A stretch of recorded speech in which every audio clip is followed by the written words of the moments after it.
Bueno, shalom a todas, a todos, todas las personas que posteriormente van a ver este shur. Vamos a dedicar este shur por la elevación del alma de su hermana. Lidiet Gamboa, ¿sí? Hija de Noah, por la elevación de su alma y también para que sea refuah shelema para todos los enfermos de Am Israel y del mundo, ¿sí? Bueno, vamos a hablar acerca, vale, en la continuidad al tema de la Teshuvah, ¿sí? En primera instancia, en el primer shur, estuvimos hablando acerca de la Teshuvah que se debe tener en todo el año y para el mes de Elul. Ahora vamos a hablar acerca de esa Teshuvah, pero también la importancia de la diligencia en la Teshuvah. Entonces encontramos en Mesilat Yesharim, el rabino Moshe Haim Luzzatto nos enseña acerca de la diligencia. Y la diligencia tiene que ver con inmediatamente hacer la misbah. Muchas personas dicen, cuando yo esté viejito, haya vivido la vida, yo voy a hacer Teshuvah, yo voy a retornar a Dios. Más que todo dicen las personas jóvenes. Los que trabajan mucho dicen, no hay tiempo, es que yo tengo que trabajar, que me voy a dedicar, digamos, a ser religioso, en fin. Se sacan muchas excusas, pero es una realidad que nos dice Kohelet, en todo tiempo debemos mantener nuestros vestidos limpios. No se está refiriendo a la ropa física, sino que se refiere a la ropa espiritual. De este mundo, así tengamos posesiones, tengamos nombramientos, títulos universitarios, seamos multimillonarios, ¿cierto? Una persona puede decir es que es multimillonaria, pero realmente lo que se va a llevar, ¿qué es? Solamente las acciones de Gemilut Hasidim, ¿sí? O sea, todo lo que sea bondad, actos de tzedakah, actos con el prójimo, y también el cumplimiento de los misbot. Entonces, de ahí es importante desarrollar esa conciencia espiritual y más en este tiempo de Elul, ¿sí? Rambam, Rabbi Moshe Maimón nos enseña en el capítulo 1 del tema del arrepentimiento, dice, si una persona ha transgredido cualquiera de los preceptos de la Torá, ya sea afirmativo o negativo, deliberadamente o por inadvertencia, al arrepentirse y retornar de su error, debe confesarse ante Hashem. Entonces nos enseña varios pasos. Dice, cuando un varón o una mujer cometiere, dice la Torá, sí, en Bar Mitzvah, o sea, número 6-7, dice, confesará su pecado que cometiera. ¿Ya? Entonces, ahí es un paso la Teshuvah.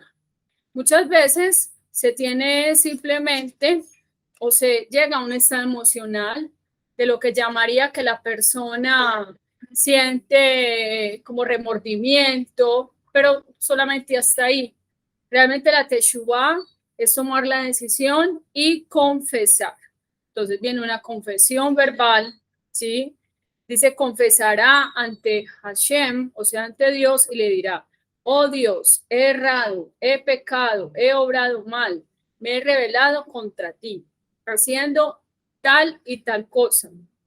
O sea, de ser específico, ¿sí? Dice, y ahora lo lamento, ¿sí? Me avergüenzo de lo que hice y jamás repetiré este acto, ¿sí? Por ejemplo, en la Selijot y en el Maxor de Rosh Hashanah y de Yom Kippur, hay unos rezos que dicen, yo soy una vasija llena de vergüenza, ¿cierto? O sea, no está diciendo que la persona se menosprecia, sino que ante Hashem, ante el Creador, ¿sí? Que todo lo escanea, realmente nuestros actos, cuando no son conforme a su voluntad y a la Torá, la persona espiritualmente es una vasija llena de vergüenza. O sea, porque Dios todo conoce todas nuestras acciones, nuestros pensamientos, O sea, yo estoy pensando algo acá y usted no sabe lo que yo estoy pensando. Imagina donde el mundo, cada persona supiera lo que usted está pensando, cómo sería el mundo loco, ¿cierto? ¿Ah? No, o sea, sería tremendo, una bulla, ¿sí? Entonces, Akadosh Baruj Hu, ¿qué hizo? Hizo y le puso ese límite a la mente, ¿cierto? De que el compañero no sepa qué está pensando de él y viceversa, ¿sí? Es un acto de Gesed, porque el ser humano es bombardeado con malos pensamientos. Por ejemplo, usted tuvo un rollo con una persona, situación, y usted tuvo un mal pensamiento, mejor dicho, ese mundo se acabaría, se destruiría en un segundo, ¿cierto? ¿Ya? Ok. Se adivina que se lo lean todos. Dice, entonces, ¿qué es lo que necesitamos para prepararnos para ese tiempo de Lul? Teshuvah, ¿sí? Reconocer nuestros errores, hacer acciones que nos lleven a hacer búsqueda de Hashem, como dice, sabe hoy, llévalo a tu corazón hoy, ¿sí? Que Hashem es Dios arriba, en el cielo, abajo en la tierra, no hay nadie más, ¿sí? Tenga esa conciencia de que ese creador no es inactivo. El creador está presente cada minuto, cada segundo, ¿sí? De nuestras vidas. Y él mira nuestros actos, ya sean buenos o malos, ¿ok? Entonces, en esta parte de lo que traigo a colación en Mesilat Yesharim, la senda de los rectos o de los justos, nos enseña el rabino Moshe Haim Lusato la importancia de la diligencia, ¿sí? Y cuando estamos hablando de esa adquisición de la diligencia, tiene que ver con que la persona sea veloz, ágil para cumplir la misma, ¿sí? Ahí se nos presenta una oportunidad de cumplir la misma y perdemos una bendición. ¿Por qué? Porque la persona empieza a razonar, a pelear con ella misma, ¿sí? Y se pierde esa verajá de cumplir la misma. Entonces, de ahí, cada precepto positivo, mis bodas, ¿sí? Tiene ese bien oculto, tiene esa bendición. Por eso Hashem nos dice, hoy pongo la bendición y la maldición. La bendición si cuida los mandamientos. La maldición si te alejas de él. No es que lo entendemos como un juicio, pero no es que Dios quiera mandar un juicio, sino que nosotros con nuestras acciones activamos, como nos separamos de Hashem, vamos a recibir unas consecuencias, ¿sí? Entonces de ahí es importante que la persona escoja el camino del bien, el camino de los justos, cuando ya hizo su teshuvah, ya confesó su pecado, que sea una confesión amplia y detallada, ¿sí? Hashem, tú conoces todos mis pecados. No, no. Hashem, yo hice esto y esto y esto y esto y esto, ¿sí? O sea, ser específicos. Y no hice esto y esto. Ok. Entonces también hay otro punto bien importante y es que cuando se ha hecho un daño, por ejemplo, una persona, digamos, robó a otra, no es decir, Hashem, y yo robé, sino que hay que indemnizar, devolver lo robado, es un ejemplo, ¿ya? O si se le hizo un daño material, porque hay gente que se queda, es que yo por ejemplo, ya le pedí perdón a Dios y dejo un montón de gente, ¿sí? Con problemas, los estafó, o sea, la persona tiene que buscar la manera también de hacer las paces con el ser humano, que estamos hablando de, la teshuvah tiene dos campos de acción, está los pecados a Dios y los pecados hacia el ser humano. Si uno ve, digamos, cuando se entregan los 10 mandamientos, están divididos, ¿sí?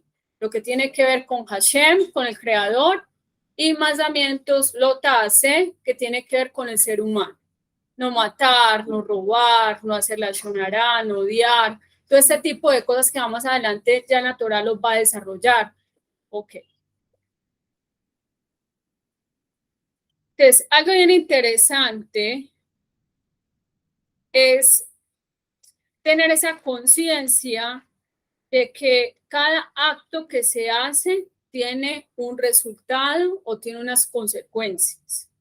Y otro punto bien importante es que el arrepentimiento expía por todas las transgresiones, hasta aquel que ha sido malvado durante toda la vida, ¿sí? Por ejemplo, hay personas que sienten como ese peso, esa culpabilidad que no los deja día y noche, es que usted no sabe lo que yo hice, ¿sí? Y la persona dice que no tiene esperanza, que Dios no le va a perdonar, que no tiene la oportunidad de cambiar su vida, porque tiene, digamos, vicios, porque dañó una familia, porque, digamos, destruyó la vida de sus hijos, no sé, Pero Dios siempre está dispuesto a perdonar, ¿sí? Y dice, Él espía por todas las transgresiones. Entonces tenemos un punto. Acá dos Barujú va a juzgar Rosh Hashanah a todo el mundo. Todos van a entrar al juicio divino. Tenemos las naciones y tenemos a Israel, ¿ya? Pero el juicio se va a sellar con el anillo del sello del rey para Israel en Yom Kippur. Entonces, en Yom Kippur tenemos la oportunidad para purificarnos, para limpiarnos después de haber hecho el ayuno. Dice, y serán expiados, serán blanqueados, serán limpiados, serán perdonados. Ok. Entonces, de ahí, que así haya sido el malvado durante toda su vida, si al final se arrepiente, no se le considera nada de su maldad, ¿sí?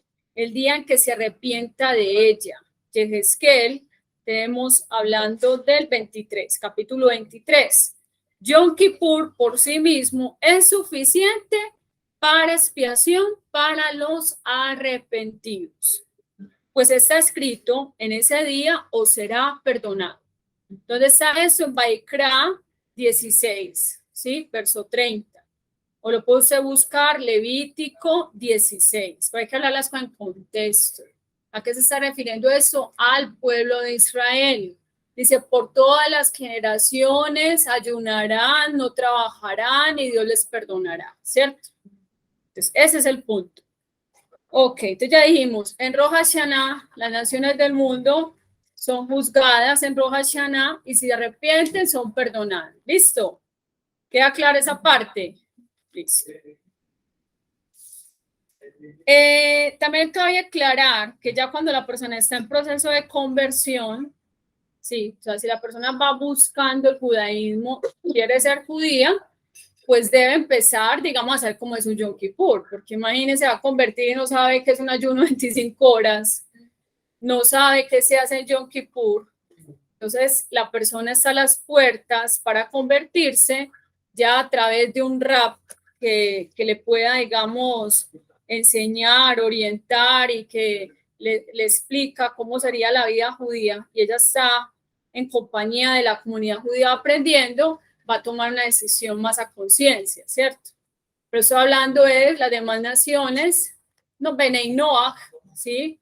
Un vecino de su casa que tiene otra religión, ¿ya? Por ende es Benei Noach. Otra cosa es que, digamos, un Benei Noach o una Bat Noach que es de otra religión no conozca la unicidad de Hashem.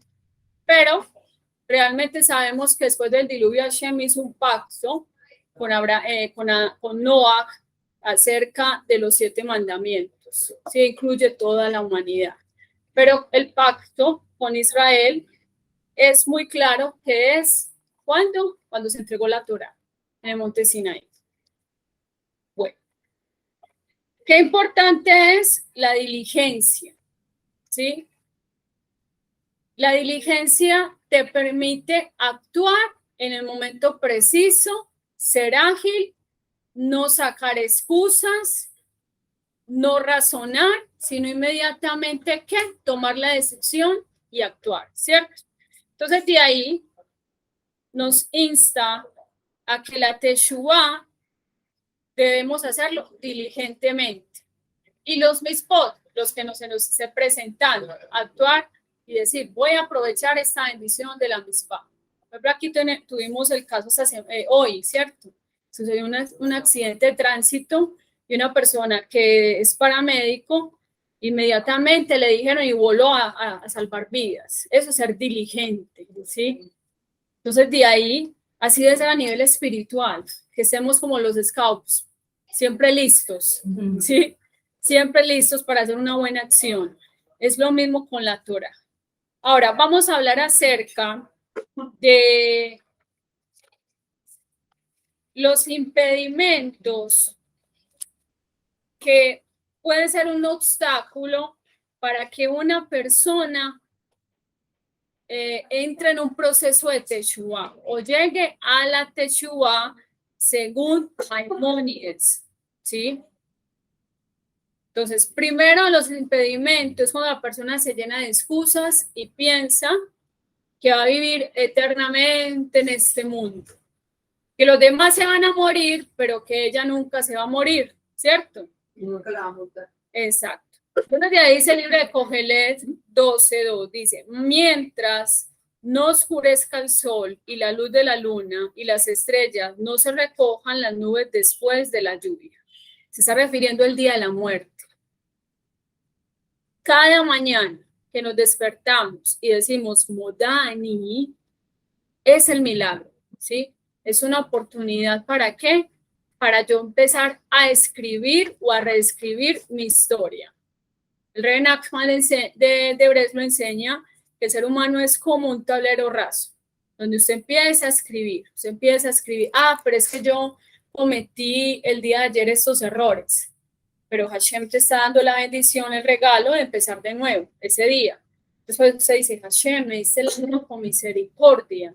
¿Por qué? Porque me estás dando la oportunidad de rectificar, ¿ya? De cumplir mis votos, de mejorar el mundo, de hacer un tikkun olam, ¿sí? Entonces, de ahí, desde que la persona tenga vida, corazoncito esté latiendo, si la sangre esté circulando, tenemos esperanza de ¿qué? De Teshuvah, ¿sí? Por eso dice que cuando, desde que el sol no se oscurezca y también no se recojan las nubes. Estamos hablando de que de la muerte, ¿ya? Entonces, de ahí dice, esto implica que si un hombre recordó a su creador y se arrepintió antes de morir, se le perdona. Pero habíamos dicho, ¿sí? En un shur anterior, que en el asunto de la reencarnación, la persona, digamos, confesó su pecado, pero no tuvo la oportunidad de rectificarlo. ¿Qué va a pasar con eso? Se murió su eternidad, se murió con su carácter, con sus malos rasgos, con sus malas acciones. Dios le perdona, pero tiene que volver a este mundo ¿a qué? ¿A qué? A rectificar ese error. O sea, esas consecuencias, esas malas decisiones, hizo Teshuvah, pero no se le presentó nuevamente, digamos, el examen, la oportunidad de ella decir no peco, se murió así, entonces tiene que volver a este mundo, quizás tiene que volver a este mundo a rectificar, a terminar la tarea que empezó. Listo. Perdón. Ay. Disculpen. Escribíle a ella que estoy en una clase que me diga que cómo va. Es Cifra, es la muchacha de Cuba. Listo. Todo el que se confiesa de palabra, pero no está decidido en su corazón a abandonar el pecado, es como el que se sumerge en agua para purificarse. ¿Sí? O sea, se va a meter en una misbe, pero está sosteniendo un animal impuro. ¿Sí? O sea, ese animal impuro, así se sumerja la persona, no va a quedar pura con el agua de la misbe. Entonces dice que va a continuar con la inmundicia. Un momento, por favor.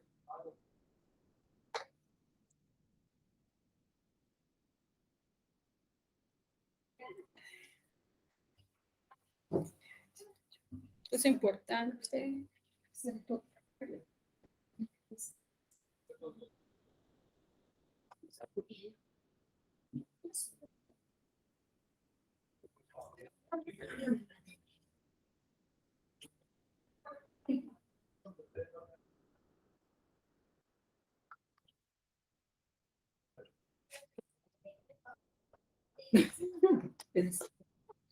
Para explicar.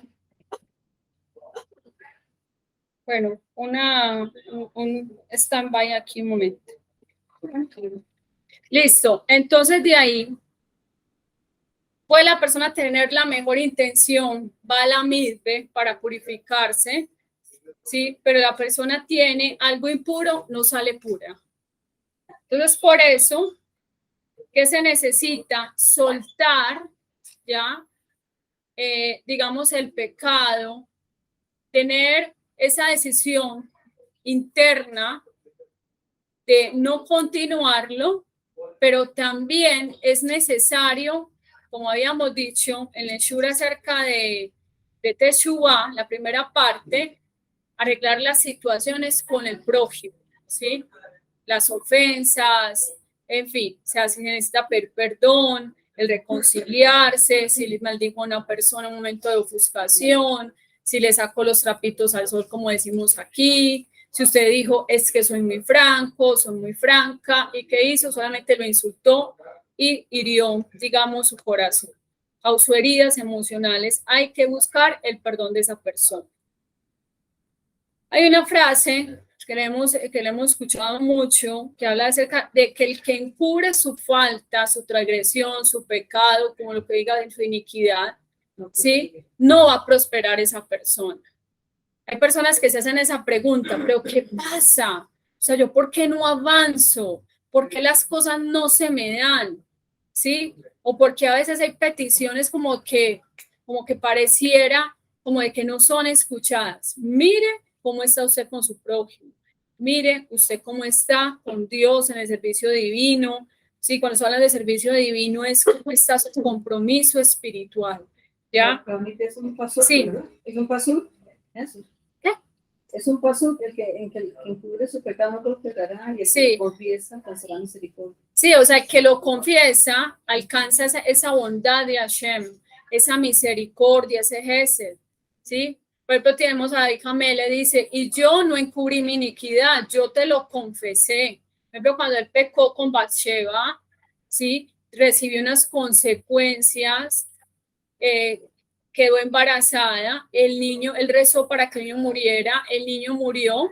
¿Y qué dijo David? Bueno, Hashem dio, Hashem quitó, fue decisión de Akadosh Baruj Hu, me duele, son mis consecuencias de pecado. Pero él que hizo la rectificación, confesó su pecado, hizo su teshuvá, y más adelante vamos a ver que ya luego nace el rey Shelomo, donde Dios tenía propósitos divinos ahí, ¿sí? Pero él dice, por ejemplo, acerca del Salmo 51, límpiame, oh Dios, purifícame, lávame, seré más blanco que la nieve. O sea, hay una teshuvá verdadera. De ahí eso está relacionado cuando dice en corazón contrito y humillado, tú no vas a despreciar. Entonces dice, no algunos corazones, no el que tenga dinero, no el que tenga esta posición, no el que nunca haya pecado. Dice ¿qué? Dice, el que tenga un corazón contrito y humillado no vas a despreciar. O sea que nos está diciendo, tienes a todo el mundo, todas las criaturas tienen la puerta abierta. Porque lo que yo decía, hay gente que tiene unas cargas de culpas de la infancia, de la adolescencia, la juventud, de la adultez por errores, es que yo me tiré el matrimonio, es que yo hice esto, es que yo hice este daño a mi familia, yo le hice daño a Mengano. Entonces es importante que la persona se reconcilie con Dios, que tenga la oportunidad primero de reconciliarse con su prójimo y con Dios, ¿sí? Ok, dice, no basta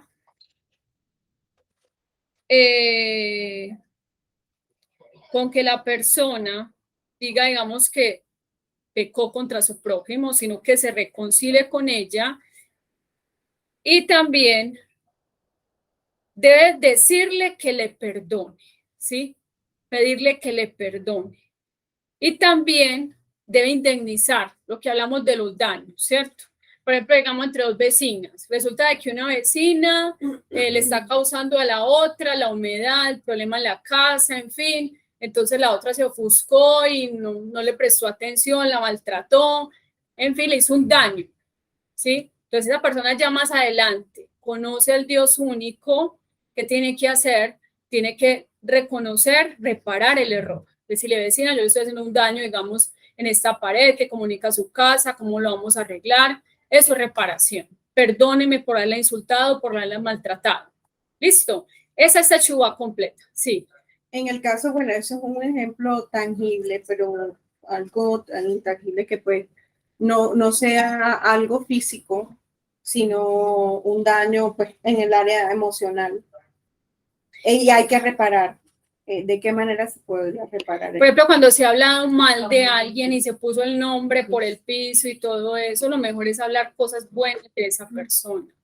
Lo que pasa es que se le puede decir a la persona, mira, yo quiero hablar contigo porque yo siento que te he ofendido, o sea, no hablarlo así, y yo hablé y yo dije que tú no servías para nada y te puse como lo peor, no, porque antes se le haría un daño más grande.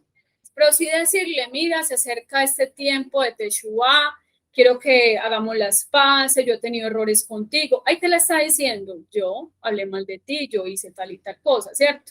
No, detalles. No dar detalles, porque hay personas que antes hacen peor y se puede crear un resentimiento de la persona. Sí, pero si ya la persona es consciente que tuvieron, por ejemplo, dos hombres se pusieron a pelear, se insultaron, se agarraron a puño limpio, ¿sí? Y ya quieren ser, pues, quieren hacer las paces, decir, mira, acordate que vos y yo tuvimos un impasse, nos agarramos a puño limpio, perdóname, ¿me entiendes? Porque ya la otra persona es consciente de lo que pasó. En cambio, cuando no es consciente el otro, de lo que el otro dijo, lo que pasó, es diferente. Es como escarbar el problema. Exacto, sí. Bueno, entonces tenemos aquí, dice, entonces debe decirle que le perdone, incluso si no hizo más que mortificar al prójimo con sus palabras, de disculparse, insistir hasta que le perdone, ¿sí? Entonces, como hemos dicho, el ser franco es un disfraz, no solamente en Purín, a veces nos disfrazamos, es que yo soy muy franca, ¿sí? Es que yo soy muy sincera, pero insulta al otro, ¿cierto? Es que yo tengo un carácter muy difícil y como yo tengo un carácter muy difícil, entonces yo me subo el saco, ¿cierto? Yo, pobrecita de mí, es mi carácter, pobrecita, es que mi mamá, es que mi familia es así, yo salí así, la ovejita negra, pero usted tiene que aceptar que yo soy así. No, hay que reconocer cuando uno insulta al otro. A veces perdemos la sensibilidad humana de sentir lo que el otro está sintiendo. Ejemplo, es fácil, digamos, ir a un funeral y decirle a la persona, mira, lo siento, ay, lo siento, no lo sientes. No, porque tú no estás viviendo eso. Pero si te estuviera pasando a ti, ahí sí lo sientes. ¿Qué dice el judaísmo? ¿Sí? Que venga el consuelo de Sion, que así como Hashem consuela a Sion, tú también seas consolado, algo así, ¿cierto? Pero también ponerse en los zapatos del otro. Por ejemplo, cuando una persona está sufriendo, decir, uy, ¿cómo será ese sufrimiento? ¿Cierto? Vamos a crear esa sensibilidad. Yo me estoy acercando al otro. Si alguien te dice, mira, es que tú me dijiste que era un tonto, que era una tonta, o que, por ejemplo, una mamá en un momento de ofuscación le dijo a su hijo, eres un bueno para nada. Eso llega al alma, ¿sí? Crea una herida tremenda. Y hay hijos que guardan eso y pasa el tiempo, años, y recuerda a su mamá con odio. Entonces, cuán importante es también los papás, en algún momento, ¿por qué no? Sí, decirle, hijo, discúlpame, yo me ofusqué, perdóname, ¿cierto? Eso no es perder autoridad. Antes su hijo lo va a amar, va a amar más a su mamá y a su papá. Ay, mi papá también reconoce que se equivoca, ¿sí? Y no significa soltar la autoridad, pero es también como ponerse eso, o entre esposos. Te dije una palabra maldicha, ¿sí? Porque a veces el problema con los esposos es que todo se toma a pecho. Entonces me dijo eso, ay, yo soy así. Y digo eso, no, ¿sabes qué? Entonces alguna cuando nos separamos, entonces la persona dice, ay, es que ya no me quiere, se llena. No, hay que entender que la persona en el momento está ofuscada, pero no significa que yo la voy a justificar y que es como un rece, peque y empate. Me insulto, ay, no hay que entender, no, también hay que decirle a la persona, bueno, te cometiste ese error, pero que no se vuelva a cometer, o sea, no se vuelva a repetir. Entonces, también en la Teshuvá es eso. Una de las cosas importantes en Teshuvá es realmente hacer Teshuvá por el carácter, porque a veces decimos Teshuvá Por ejemplo, decir mentiras, la chonará, ¿cierto? No odiar, perdonar, pero a veces se nos olvida el carácter fuerte que puede ir al otro, ¿sí? A los que más queremos, a los hijos, a los hermanos, a la esposa, al esposo, ¿sí? Entonces es importante la teshuva, decirle a esa persona, mira, muchas veces te he tratado mal, perdóname lo malo, y dije esto, y yo le voy a pedir al cielo, a Hashem, que me dé esa fortaleza, Hashem, yo tengo, digamos, no tengo el control de mis emociones, la persona que tenga el problema, hablo a veces sin pensar, hiero a las personas, o en el tono que lo digo, Hashem, por favor, ayúdame, ¿sí? Ayúdame que este año sea diferente, a tener esa docilidad para tratar a los demás, a ser tolerante, a tener paciencia. ¿Me comprenden? Eso es Teshuvah. Entonces es confesar, ¿sí? Que nos perdone Hashem, perdonar, buscar el perdón del otro y reparar. ¿Listo? Ok. Entonces ya cuando la otra persona te dijo, por favor, me perdonas, no se puede ser cruel, ¿sí? Entonces yo te voy a perdonar si, por ejemplo, caminas 3 kilómetros de rodillas buscándome, no, tampoco, descalzo, no, con unos frijoles, no sé, sí, o en Bogotá y que, sobre piedras calientes, no, dice, está prohibido ser cruel hasta el punto de no aceptar las disculpas. Les voy a enseñar algo. Midad eneder midad. Como midas al otro, serás medido allá. Ay, pero es que venga, es que me ofendió. Sí, o sea, estamos diciendo de que no te, si te dolió. Pero si eres cruel con la persona, llegas ante Dios, Hashem, mira, yo pequé. ¿Cuántas veces somos con Akados Baruj? Peor, de crueles, ¿sí? ¿Por qué? Porque Hashem nos da todo. Nos da bendición. Mire, mucha gente mide el éxito en la vida y todo el éxito o el vivir súper bien es con la plata. Es que si yo fuera millonario, yo sería feliz. Si yo tuviera esto, yo sería feliz. La felicidad es un estado mental de estar feliz, de valorar lo que se tiene. Pero les voy a enseñar cuál es la mayor riqueza que usted puede tener. Cuando usted el médico le dice, todos los exámenes están normales. Esa es la salud. La salud es verdaderamente la mayor riqueza, porque si usted tiene fuerzas, todos sus sistemas de su cuerpo están bien, usted está como lo que llaman en biología una homeostasis completa. ¿Qué va a pasar? Así sea el arroz con huevo que se está comiendo, así sea que tenga los muebles rotos de la casa, ¿sí? O que tenga una habitación, una casa humilde, pero usted tiene fuerza, tiene salud para levantarse cada día y luchar por la vida, esa es la mayor riqueza.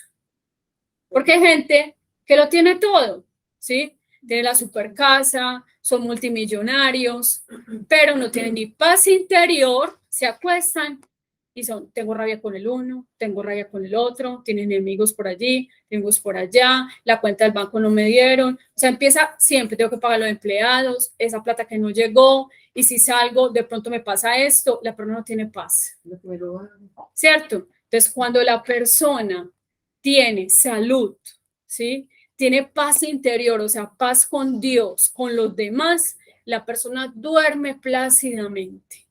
Hace el asunto del insomnio no es tanto ni biológico, sino es un asunto espiritual, porque usted está pendiente, no tiene moná, está preocupado, todo le inquieta. Cuando usted tiene moná, usted duerme plácidamente, como yo acá vino, ¿sí? Dice que, ¿cuál era su almohada? Una piedra. Y está en un lugar que no era muy seguro. Y durmió como un bebé.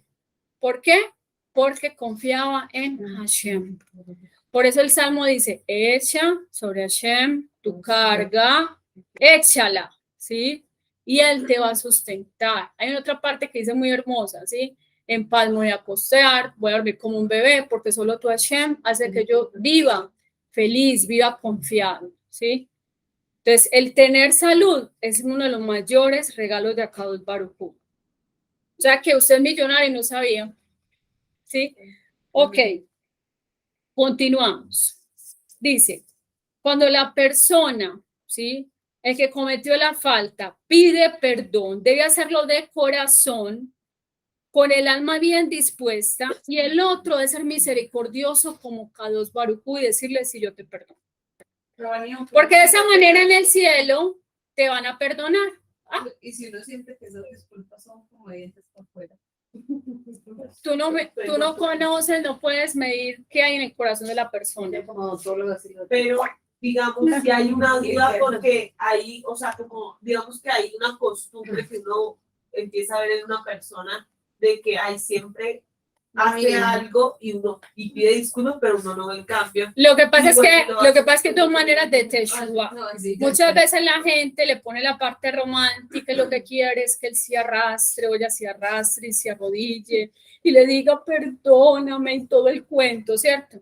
Pero hay también una teshuva que la persona puede tomar el camino y es cambiar de actitud. O sea, cambiar de actitud ¿en qué? Yo le voy a poner este ejemplo, ¿sí? Digamos, un hombre le puso, ¿cierto?, lo que llamamos los cachos a la esposa, le fue infiel. Entonces, de ahí, ella lo cogió infragante, un ejemplo, ¿sí? Y él le dice: no, mire, perdóneme, en fin, bueno, yo te amo y en fin, bueno, cosas así. Ahí podríamos decir que es de boca, ¿cierto? Pero más adelante, supongamos que él se da cuenta que tiene una buena esposa. Y él dice: no, mira, realmente no, yo quiero cambiar, yo quiero que me perdones, quiero que sigamos teniendo pues nuestra relación de pareja, en fin. Bueno. Ella no le cree mucho, pero antes el que hacía se quedaba horas en la oficina. Bueno, se quedaba con los amigos, tomaba, digamos, licor, entregado a la calle, y empieza el hombre a llegar temprano a su casa, ¿sí? Empieza a cambiar, a llevarle, digamos, el pollito a los hijos. Ahí no está haciendo una teshuva. ¿Sí me entienden? Entonces, regalitos a la mujer. Regalitos a la mujer, pues haciendo una teshuva. O sea, yo no estoy diciendo y justificando que pues que está bien, ¿cierto? La infidelidad no está bien, ya es cuestión de cada pareja que decidirá, y la infidelidad de divorcio es una realidad. Pero puede haber parejas que, digamos, el hombre o la mujer cometieron el error y caen en cuenta y se da cuenta que tiene una buena esposa, un buen esposo, y empieza a cambiar. Pero no es que le diga a tu hora: perdóname, ¿sí me entiendes? O sea, eso es todo lo que estamos hablando. Hay diferentes formas de hacer teshuva, de enmendar los errores. Listo. Entonces volvemos ya a la parte espiritual. Cuando hay un altercado con dos personas, la mejor amiga, la compañera, el compañero de trabajo, los de la casa, la familia, en fin. Dice: aunque la ofensa haya sido grande, no se debe buscar venganza ni guardar rencor, ¿sí? Ese es el camino de la simiente de Israel y de su justo corazón, ¿sí? Hashem dice: sean kadosh, ¿sí? Y también sean bondadosos. Entonces, esos son niveles. Ahora es un proceso. O sea, el sanar heridas emocionales de la noche a la mañana son mentiras, ¿sí? O sea, el ser humano a veces necesita de un proceso de tiempo para poderla sanar, porque hay heridas emocionales muy fuertes de la infancia, cosas que pasaron ya o en la adultez. Pero lo que nos está dando aquí el mensaje es que la persona tenga su proceso y tenga esa reconciliación, primero con ella misma internamente y esa reconciliación con el otro. Como le digo, ahí no vale el insomnio y la preocupación. Usted se acostó feliz de la dicha, está tranquilo porque su alma está en paz. Un Neshama tiene tranquilidad, tiene esa paz interior. Dime. Por ejemplo, si uno tiene un altercado con una persona, sí, y de pronto uno no pide directamente perdón, una persona no pide directamente perdón, pero uno se da cuenta que esa persona se acerca y te trae un detalle o está atento y te ofrece: mira, siéntate, o sea, como que hace acciones de conciliación. eso es tomado también como Pues como lo se mejor, va y- pues lo mejor sería confrontar a la persona. O sea, si hay un dolor, hay una carga que te quita la paz, que no te permite tener esa paz, digamos, nuevamente interna. Entonces, lo mejor es decirle, yo veo, pues yo quiero que hablemos, nosotros tuvimos altercado, tuvimos esa situación, sería mejor confrontarla, o sea, decirle, no delante de la gente, pero sí personal, ¿sí? Ir con una actitud de docilidad, o sea, una actitud de buscar reconciliación. ¿Listo?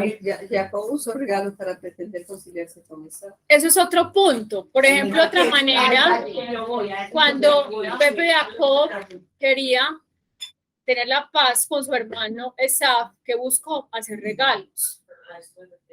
Eso también aplaca la ira. Puede sonar como muy inverosímil, pero es la realidad. O sea, porque la persona dice, ay, tiene un regalo conmigo, sí, yo tengo que dejar, digamos, de ser esa tirantez con él o con ella, sí, tengo que aprender a perdonar, en fin, listo. Bueno, dice, cada ser humano tiene méritos y faltas. Aquel cuyos méritos son más que sus faltas es un hombre justo, y aquel cuyas faltas son más que sus méritos es un malvado, ¿sí? Entonces es importante, el mes de Lul, estar con la balanza. Vamos a equilibrar la balanza. ¿En qué sentido? O sea, eso es una acción todo el año. No es que yo voy a darse acá en este mes, ¿sí? Sino que todo el año debe ser la razón de ser del Yehudí, de la Yehudía, ¿sí? Pero en el mes de Lul yo digo, bueno, yo tengo estas faltas, pero voy a equilibrar la balanza. ¿Con qué? Con buenas acciones, con tefilá, con estudio de Torah, etcétera. ¿Listo? Para cambiar decretos. Sí. Cada ser humano tiene méritos y faltas. Aquel cuyos méritos son más que sus faltas es un hombre justo. Y aquel cuyas faltas son más que sus méritos es un malvado. Tremendo. Listo. Entonces de ahí dice, lo mismo ocurre en una ciudad. Si los méritos de sus residentes son más que sus faltas, es una ciudad justa. Y sus faltas son más, si sus faltas son más, es una ciudad malvada. Lo mismo se aplica al mundo entero. Ya usted se revisa, por ejemplo, cómo está su vida espiritual, en qué puntos debe mejorar, en fin.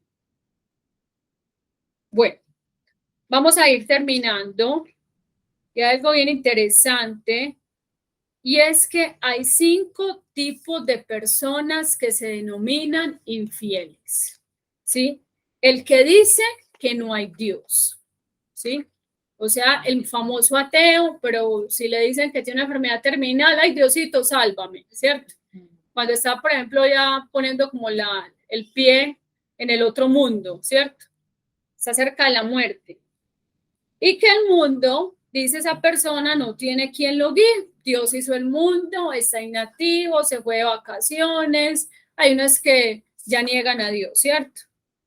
Dicen otros que son 2 o más. Ojo con eso, ya entramos a Bodazara.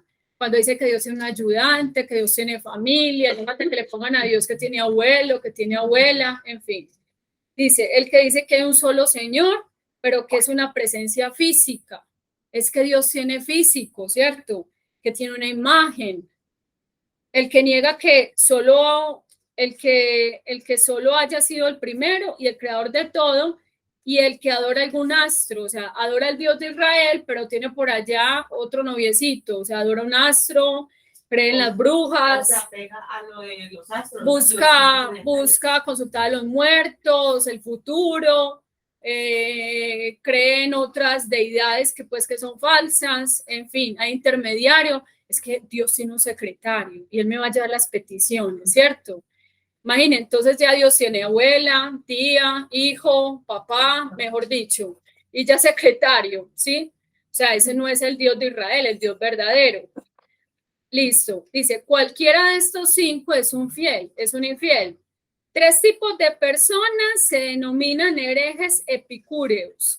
El que dice, no existe en absoluto la profecía, no, la profecía no existe, la Biblia se la inventaron, la Torá, pues cuando está hablando pues de la Biblia sería pues solamente el canon judío, sí, el Humash, el Tanakh, en fin. Dice, Dios no conoce, Dios no se da cuenta de las acciones de uno, eso es mentiras que existe, digamos, una vida después de la muerte, es un hereje. Ahora vamos a hablar de varios puntos que se refieren a qué impediría la Teshuvah. El que se aparta de la comunidad, aunque no cometa transgresiones, sino meramente se separa del conjunto de los judíos y no cumple los preceptos como uno de ellos sin participar de sus angustias. Está en la casa, relajado. Yo aquí hago mi minyan, pues no puedo hacer un minyan porque necesitas 10 hombres judíos, o sea, el judío mayores de 13 años. Yo acá tengo mi sinagoga, yo estoy aquí en mi casa, yo tengo mi rabino que se llama Golgot Haim y ya yo vivo mi vida judía. No, para eso están los Bejakeneset, ¿sí? Las sinagogas. Entonces, el que participa de las angustias, cuando dicen, hay que hacer un ayuno comunitario, Israel está sufriendo, vamos a hacer tefilá, vamos a hacer teilín, ¿ya? Dice. ¿Por qué? Porque la persona se aparta de la comunidad, no le importa, ¿sí? Y crea en cierta manera su propia religión, ¿ya? Dice, ese judío no tiene parte en el mundo venidero. Tremendo, ¿no? El que comete transgresiones, lo mismo la da leves o graves sin tratar de ocultarlas, como Joaquín, no tiene parte en el mundo venidero. A este se le denomina pecado desvergonzado contra la Torá, porque se muestra insolente y no se avergüenza ante las palabras de la Torá.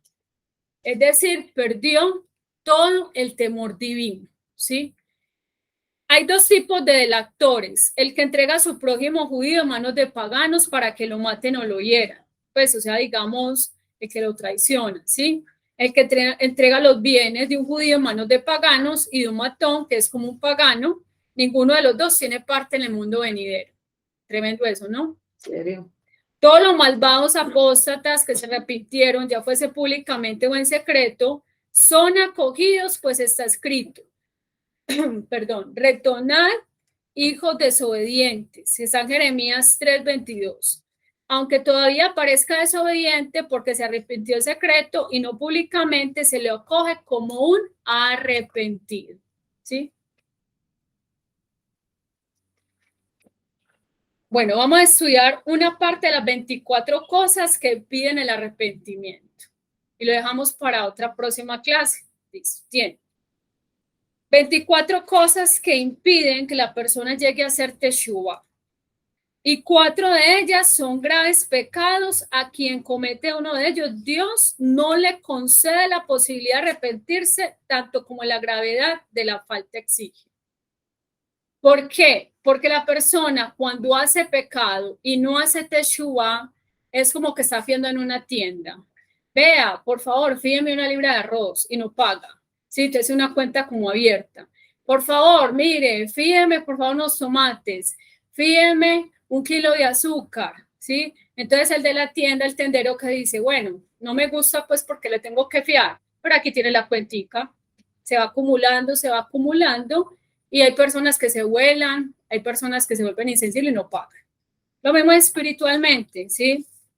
Cuando la persona deja que en su vida espiritual va cometiendo una falta, la oculta, va acumulando, las almacena, no las confiesa, no las repara, ¿qué va a pasar? La persona pierde esa sensibilidad, ¿sí? Se aparta de la comunidad, le molesta que le enseñen Torah, la persona ve eso es un pecado normal, no pasa nada, ok, listo, se va, su neshama se va apagando, se va separando de la Shejina, se va apagando y se va muriendo. Entonces, ¿qué prevalece? Los deseos del cuerpo, el materialismo.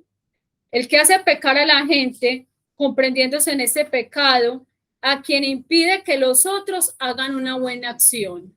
Eso es otro punto. El que desvía a su prójimo del buen camino hacia el malo, lo instiga y lo pervierte, ¿sí? Menosprecia la Torá, menosprecia, digamos, a la persona observante, en fin. El que ve que su hijo se extravía por los malos caminos y no lo detiene, dado que su hijo está bajo su autoridad y si lo hubiera detenido se habría apartado del mal. Por lo tanto, es como si lo hubiera hecho pecar. El que dice, pecaré y luego me arrepiento. Cuando tengo 80 años, ¿sí? Cuando me esté que me muera, me hago teshuvá. Otro, pecaré, pues en Yom Kippur me perdonan y me servirá de expiación. ¿Ya? ¿Qué les parece? Otras 5 cosas cierran el camino a la teshuvá, al arrepentimiento. El que se aparta de la comunidad, pues cuando todos hagan un acto de arrepentimiento, no estará con ellos, porque ¿dónde está? Está en otra tónica, ¿cierto? En otra dimensión. Listo. Y no se beneficiará con ellos por el mérito que alcancen. ¿Por qué? Porque Hashem escucha las tefilos del público, ¿sí? Y más cuando hay un minyan.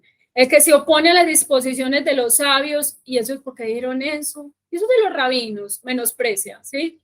O sea, hace que lo que dicen los rabinos no es importante. Ok. Dice, ¿cómo se opone? Se alejará de ellos y no aprenderá los caminos del arrepentimiento. No hay Torah, como no escucha, no hay Torah, entonces no lo va a llevar a que se cambie y se transforme.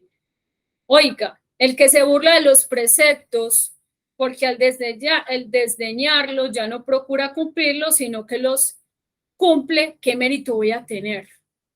O sea, si no está en la comunidad, le choca que hablen los rabinos, ¿sí? Los menosprecia, ya llega un punto que se burla. Mire que es un proceso. ¿Un proceso de qué? De descenso espiritual. Dice, el que escarnece a sus maestros, usted que ¿qué me va a enseñar? Yo ya eso me lo sé, ¿sí? Sí, los menosprecia.